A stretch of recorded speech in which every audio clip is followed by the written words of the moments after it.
বর্ষাকাল এসে গেলেও কিন্তু সূর্যিমামা কিন্তু তার জ্বালা একটুও কমায়নি। দেখো সকালবেলা কি প্রচণ্ড পরিমাণে রোদ দিয়েছে, তাই ভাবলাম আমি যে এত কড়া রোদ দেখে আমি বালিশগুলো দিয়ে দিলাম রোদের মধ্যে। কারণ মাঝে মধ্যে কড়া রোদে বালিশ দিলে ঘাড়ে ব্যথা হয় না নত। আর জানো তো প্রেগনেন্সির মধ্যে আমি জানি না কি হয়েছে, আমার সব কিছুই যেন উল্টো উল্টো লাগছে, কিছু ভালো লাগে না, একা একা লাগে। আর প্রচণ্ড পরিমাণে গরম দেয়। আমি জানি না আমার একারই এরকম হচ্ছে নাকি এ সময় এরকম হয়, আমি ঠিক বুঝতে পারছি না।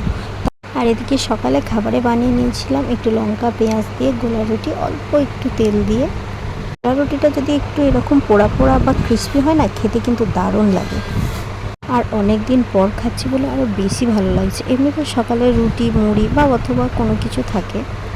আর হ্যাঁ, 3 বেলা খাবার পর আমার একটা প্রধান খাদ্য হচ্ছে এই যে আমার ওষুধ, যেটা খেতে আমার একটুও ভালো লাগে না।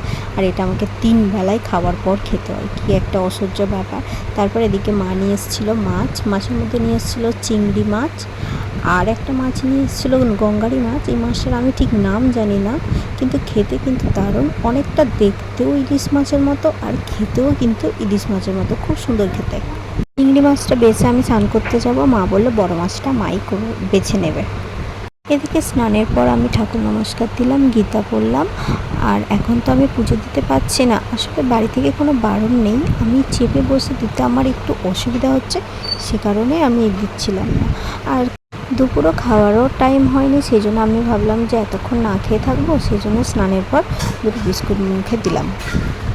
আর আজকের দুপুরে খাবার ছিল ভাত, চিংড়ি মাছের ঝাল, আর হচ্ছে বেগুন আলু দিয়ে ওই ইলিশ মাছের মতো করে ওই মাছটা তরকারি হয়েছিল মাখা মাখা করে, খেতে বেশ ভালো লাগছিল। আর এই যে খাওয়া দাওয়া শেষে আমার প্রধান খাবারটা খেয়ে নিলাম। আর ওদিকে আকাশের অবস্থা ভীষণই খারাপ। দেখো আকাশের অবস্থায় মেঘ করে এসেছে, মনে হচ্ছে এক্ষুনি ঝমঝম করে বৃষ্টি এসে যাবে। আর এলেও খুব ভালো হয়, কারণ আমার ভীষণই গরম লাগছে।